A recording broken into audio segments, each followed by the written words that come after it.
बिस्मिल्लाहिर्रहमानिर्रहीम। अस्सलाम वालेकुम नादरीन, आप यूट्यूब चैनल देख रहे हैं, मैं इमरान खान हूँ।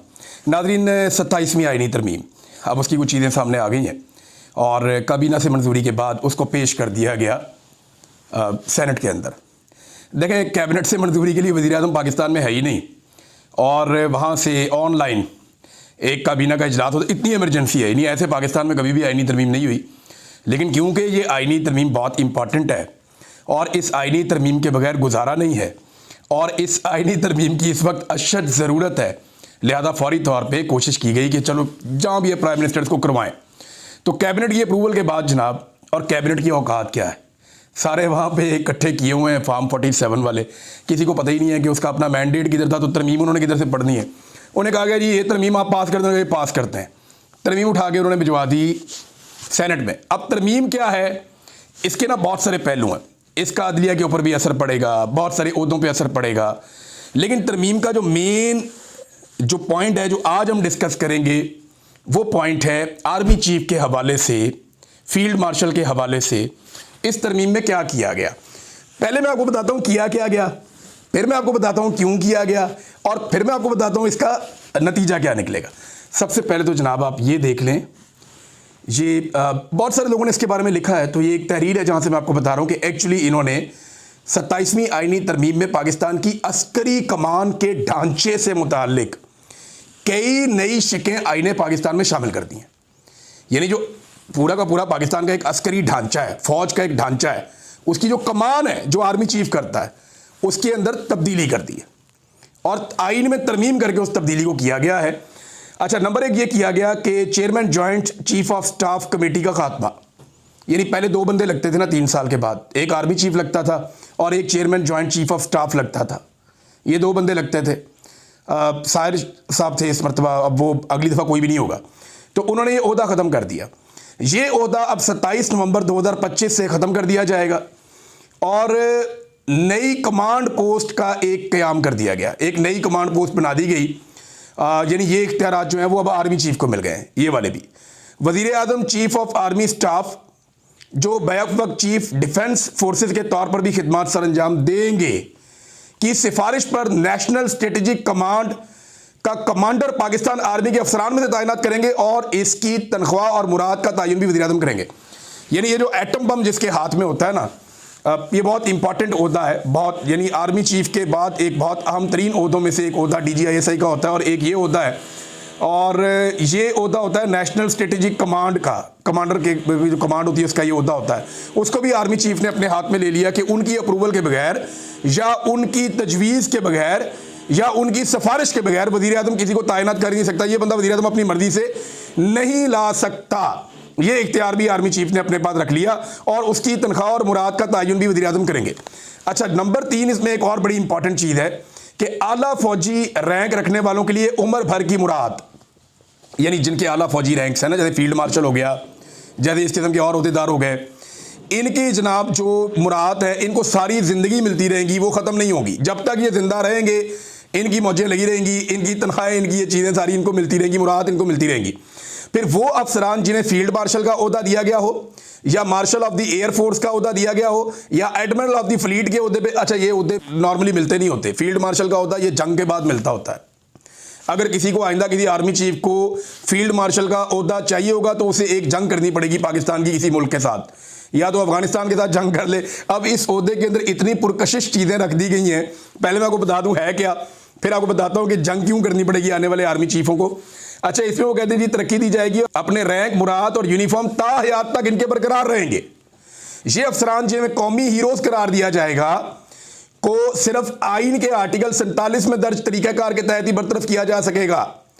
यानी ये वो तरीका होगा कि सदर मुमलिकत की बरतरफी का तरीकाकार, यानी इम्पीचमेंट के बगैर इसको आप नहीं हटा सकेंगे।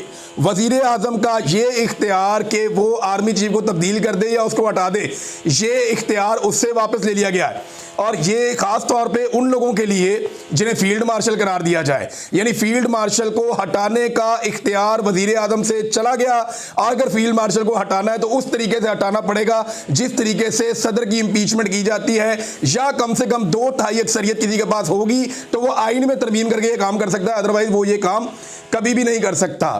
नंबर 5 ये बड़ी इंपॉर्टेंट चीज़ है, बहुत ही इंपॉर्टेंट चीज़ है।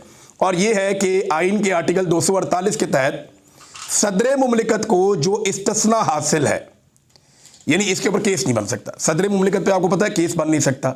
जरदारी साहब का मुकदमा जब जाता था अदालत में तो उनके वकील जाके कहते थे कि क्योंकि ये सदर पाकिस्तान है लिहाजा इसके ऊपर पाकिस्तान का कानून ही नाफिज नहीं होता, इसको इम्यूनिटी है, इस बंदे के ऊपर कोई कानून आप लगा ही नहीं सकते। वजह यह है कि क्योंकि ये सदर पाकिस्तान है लिहाजा इसको इस्तिस्ना है हर किस्म के कानून से, ये कोई भी जुर्म करे आप इसके खिलाफ कुछ नहीं कर सकते। वही इस्तिस्ना इन्होंने फील्ड मार्शल को भी दे दिया है और फील्ड मार्शल को ये वाला इस्तिस्ना दे दिया कि एक तो वो देखें ना, दो चीज़ें होगी, एक तो फील्ड मार्शल रहेगा अब ताहयात, नंबर 2 उसको मिलती रहेंगी मुराद हमेशा पूरी ज़िंदगी के लिए, नंबर 3 पूरी ज़िंदगी उसके ऊपर कोई मुकदमा नहीं बन सकेगा, आप उसके ऊपर कोई केस नहीं कर सकेंगे। यानी आसिम मुनीर साहब अपनी लाइफ में पूरी ज़िंदगी में कुछ भी करें, ये राह चलते किसी को कत्ल कर दें, ये किसी के साथ कोई ज्यादती कर दें, कोई जुल्म कर दें, आसिम मुनीर साहब किसी के साथ कोई फ्रॉड भी कर दें, ये कुछ कर दें दुनिया के अंदर, आसिम मुनीर साहब के खिलाफ अब पाकिस्तान का कानून कभी कोई कार्रवाई नहीं कर सकेगा। वजह यह है कि इनको ताहयात इस्तिस्ना मिल गया है, क्योंकि ताहयात रहेंगे। देखिए ना, इस्तिस्ना तो ओहदे को मिला है और ओहदा इन्होंने लिख दिया कि ताहयात रहेगा और ओहदे के साथ मुराद भी ताहयात रहेंगी। ये आगे आपको बात समझ, आगे चले।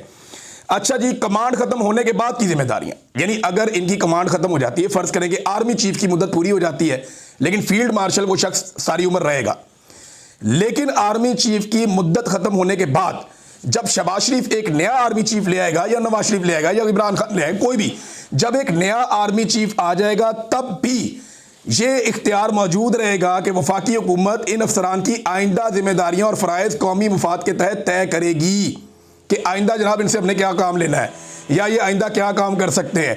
ये है जनाब तमाम तरमीम। मैं सिर्फ एक आपको बता रहा हूँ, अभी मैं अदलिया वाले मामले पे नहीं गया, अभी मैं बाकी मामलात पे नहीं गया, अभी सिर्फ हम फोकस करते हैं कि आर्मी चीफ वाले मामले के ऊपर ये तरमीम क्या है और ये हो क्या रहा है और ये किया क्यों जा रहा है। देखें, इनमें हमें 3-4 चीज़ें एक दफ़ा फिर मैं क्लैरिफाई कर दूँ। इसका फ़र्क क्या पड़ेगा? फ़र्क ये पड़ेगा कि मौजूदा जो फील्ड मार्शल आसिम मुनीर साहब हैं ये अब सारी ज़िंदगी फील्ड मार्शल रहेंगे, नंबर 1। नंबर 2, इनके पास बाकी तमाम फोर्सेस की कमांड भी आ जाएगी।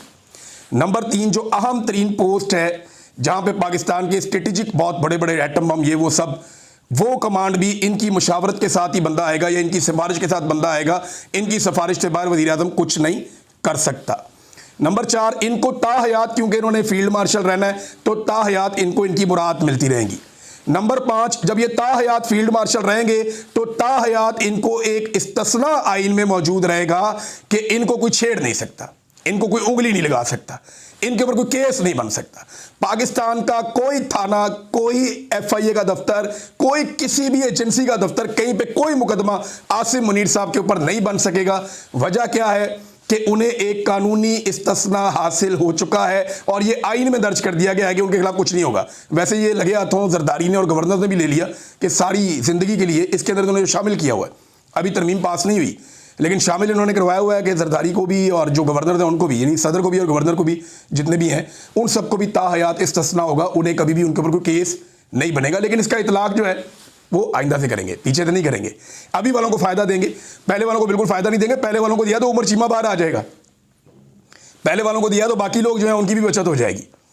लिहाजा यहां पे ये आगे से चलेंगे, पीछे से नहीं चलेंगे। और ये भी इसमें सुनने में आ रहा है कि वजीर आजम को भी ये पेशकश जो है वो इसकी आइन के अंदर होगी। चले, अभी हम क्योंकि फोकस कर रहे हैं सिर्फ आर्मी चीफ के मामलात में, तो आखिरी चीज उसके अंदर ये रखी गई जो फाइनल है कि फील्ड मार्शल जब मौजूद रहेगा, जब बूढ़ा हो जाएगा, जब उसका दिल करेगा, दिल भर जाएगा कि यार मैं अब ये काम नहीं करता, आप दूसरा बंदा आर्मी चीफ ले आए, उसको लाकर लगा दें, फील्ड मार्शल मैं रहूँगा, मुराद मुझे मिलती रहेंगी और ना सिर्फ मुराद मिलती रहेंगी बल्कि मुझे इस्तिस्ना भी हासिल रहेगा, मेरे ऊपर किसी किस्म का केस भी नहीं हो सकेगा।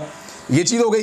लेकिन फिर एक शिक और रख दी गई कि हुकूमत तब भी इसको कोई काम देना चाहेगी तो दे देगी, यानी उसके बाद भी, रिटायरमेंट के बाद भी ये फिर भी काम करता रहेगा, लेकिन जो इसका फील्ड मार्शल का होगा उससे कभी रिटायर नहीं होगा। अब इसको आईनी तहफ़्फ़ुज़ दे दिया गया और अगर इन्हें कभी हटाना पड़ा तो वज़ीर आज़म से इख्तियार भी ले लिया गया।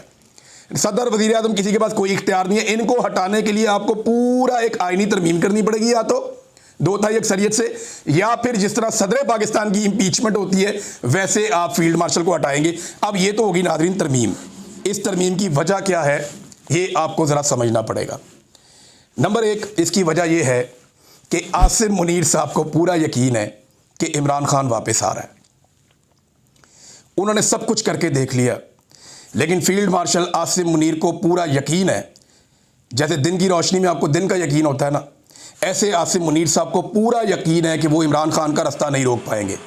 उन्हें पता है कि इमरान खान का रास्ता रोकना नामुमकिन है, इमरान खान वापस आएगा और इसी बात का उन्हें खौफ है। यानी आसिम मुनीर साहब को इस बात का खौफ है कि अगर इमरान खान वापस आएगा तो मेरे साथ क्या होगा, या अगर अवामी हुकूमत आ गई तो मेरे साथ क्या होगा। ये जो खौफ है ना, ये जीने नहीं देता। ये खौफ इंसान को सांस नहीं लेने देता। ये खौफ आपको ज़हनी तौर पे इंतशार का शिकार कर देता है, परेशानी का शिकार कर देता है। अपने उस खौफ से बचने के लिए आसिम मुनीर साहब ने अपने इर्द गिर्द आईन की एक दीवार खड़ी की है। इसको आप समझ लें, सिंपल कर लें। आसिम मुनीर साहब को इस बात पे पूरा ईमान है उनका, और उन्हें इस बात का पता है कि हर हाल में इमरान खान ने वापस आना है, और आसिम मुनीर साहब की बस हो गई है। उन्हें पता चल गया कि इस आदमी का रास्ता नहीं रोका जा सकता। ये प्रेशर आना ही आना है। अभी ये ट्रंप के बलबूते पे थोड़ा पाकिस्तान की हुकूमत और एस्टेब्लिशमेंट उछल कूद कर रही है, लेकिन बड़ी जल्दी ये भी बंद हो जाएगी। ट्रंप इनका चेजा लगा रहा है, वो मैं आपको बताऊंगा किसी और वीलॉग में वो उनके साथ कैसे खेल रहा है, वो आपको बाद में बताते हैं। लेकिन ये बात आप जहन में रख लें कि आसिम मुनीर साहब डरे हुए हैं इमरान खान से। उनको पता है कि ये बंदा आ गया या अवामी हुकूमत आ गई तो हमने जो कुछ कर छोड़ा इस मुल्क के साथ, उसका खुमियाजा हमें भुगतना पड़ेगा। ये जो कुछ हमने इस मुल्क के साथ किया है, इस मुल्क के लोग और इसका कानून हमसे पूछेगा। तो अब उन कवानीन से बचने के लिए या उन चीज़ों से बचने के लिए एक तरीकाकार इख्तियार किया गया है कि एक आईनी दीवार खड़ी की गई है अपने इर्द गिर्द। उस दीवार के अंदर क्या है कि मैं सारी ज़िंदगी रिटायर ही नहीं होऊंगा, मुझे सारी ज़िंदगी मुराहत मिलती रहेंगी, मुझे जो है सारी ज़िंदगी इस्तिस्ना रहेगा, मेरे ऊपर कोई केस नहीं होगा, और मुझे हटाया भी नहीं जा सकेगा। अगर हटाना है तो या तो 2/3 अक्सरियत लेकर आओ, या मुझे सदर पाकिस्तान की तरह इम्पीच करो, और मैं जब चाहूँगा किसी भी हुक्मरान से कह के कोई और ओहदा भी ले लूँगा और उसको इंजॉय करूँगा। ये है आईनी तरमीम 27वीं में आर्मी चीफ की हद तक चीज़ें। अब इमरान खान साहब जो हैं उनके लिए आज सेलिब्रेशन का दिन है, और उनकी पार्टी के लिए भी एक तरह से। एक तो उन्हें इसकी मुखालफत करनी चाहिए फुल। ये फ़र्द वाहिद के लिए एक आईनी तरमीम हो रही है। ऐसा नहीं होता कि आप फ़र्द वाहिद के लिए आईनी तरमीम करें। आपने एक अजीब रास्ता खोल दिया है कि अब हर आर्मी चीफ जो आएगा वो फील्ड मार्शल बनना चाहेगा। फील्ड मार्शल बनने के लिए उसको या तो जंग करनी पड़ेगी अफ़गानिस्तान से, या ईरान से, या इंडिया से। चाइना से तो हम जंग लड़ नहीं सकते, तो या वो इंडिया से आके जंग करेगा, या अफ़गानिस्तान से करेगा, या वो ईरान से करेगा। फिर मीडिया के अंदर अपनी बल्ले बल्ले करवाएगा, और उसके बाद जनाब वो अपने आप को फील्ड मार्शल बना लेगा। जब वो फील्ड मार्शल बन जाएगा तो यही सारा कुछ उसको भी मिल जाएगा।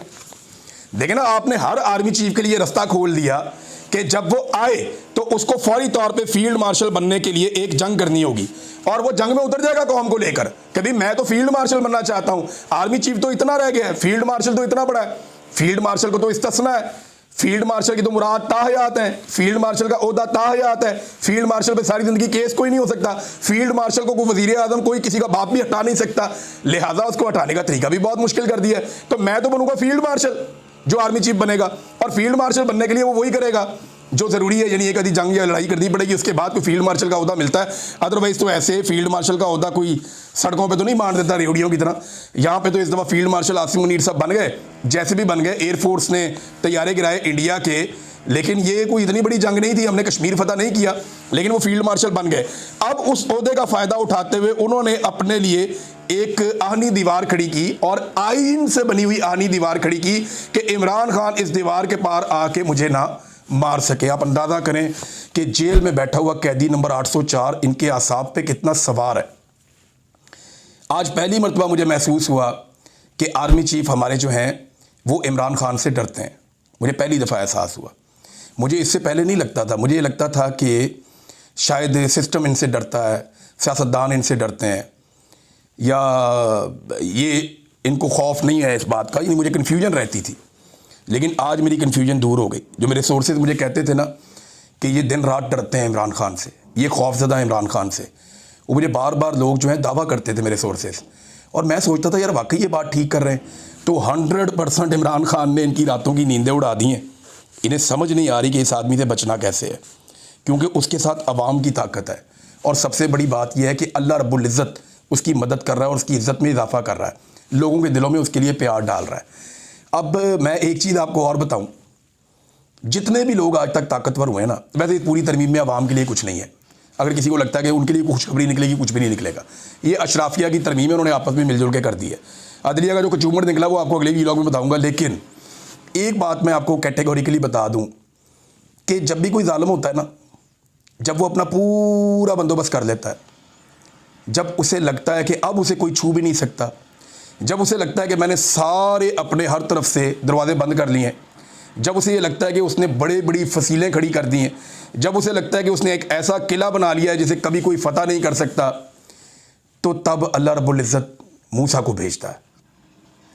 तब अल्लाह रब्बुल इज़्ज़त जो है वो अपना डंडा चलाता है और अल्लाह रब्बुल इज़्ज़त का कानून हरकत में आता है। मैंने बड़े बड़े ताकतवर लोगों को मलिया मेट होते हुए देखा, तारीख की किताबों में पढ़ा कि जब वो मुतमईन हो गए और उन्हें लगा, और कुरान पाक में भी अल्लाह ताला कहते हैं कि अल्लाह ताला उस वक्त पकड़ता है जब वो वहमो गुमान भी नहीं होता उनका। कौमों को अल्लाह ने ऐसे पकड़ा कि जब उनका वहमो गुमान नहीं था, जो बड़े सरकश लोग थे, जब उनका वहमो गुमान भी नहीं था, उनको 1% भी इम्कान नहीं था, तब मेरे अल्लाह ने उनको पकड़ा बेखबरी में। तो बेखबरी कब होती है? जब आप मुतमईन हो जाते हैं। अब इतने सारे इक़दाम करके ये निज़ाम मुतमईन हो जाएगा कि इमरान खान हमारा कुछ नहीं बिगाड़ सकता। आप इमरान खान से तो लड़ ही नहीं रहे, आप तो लड़ रहे हैं 25 करोड़ पाकिस्तानियों से, और इमरान खान उन्हें सिर्फ लीड कर रहा है। लड़ाई तो आपकी 25 करोड़ पाकिस्तानियों से है, और लड़ाई आपकी अल्लाह रब्बुल इज़्ज़त के असूल और कानून और ज़ाब्ते के साथ है कि आप जुल्म कर रहे हैं, जबर कर रहे हैं, फस्तायत कर रहे हैं, आप माओं और बेटियों को परेशान कर रहे हैं, आप चादर और चार दीवारी का तकद्दुस पामाल कर रहे हैं। तो आपकी लड़ाई अल्लाह रब्बुल इज़्ज़त की कुदरत से है, आपकी लड़ाई पाकिस्तान के 25 करोड़ अवाम से है। इमरान खान तो सिर्फ आपके और अवाम के बीच में खड़ा हुआ है, और उससे इतना खौफ इमरान खान का। मेरे ख्याल में इसको इस एंगल से ज़रूर सोचें कि खौफ इमरान खान का जो है वो रगों में उतर गया, इनकी हड्डियों में बैठ गया है, और अब ये तरमीमें कर करके अपने आप को बचा रहे हैं कि जनाब कुछ करो, अपनी अपनी जान बचाओ। ये जनाब आर्मी चीफ की हद तक जो एक तरमीम हुई, मैंने आपको बता दी कि जो अस्करी क़यादत उसकी कमान के अंदर, जो आइन के अंदर तरमीम की गई, मैंने आपको बताया। फर्दर इस पर बात करेंगे। अब तक के लिए इतना, अपना ख्याल रखिएगा, अपने इस चैनल का भी। अल्लाह हाफ़िज़।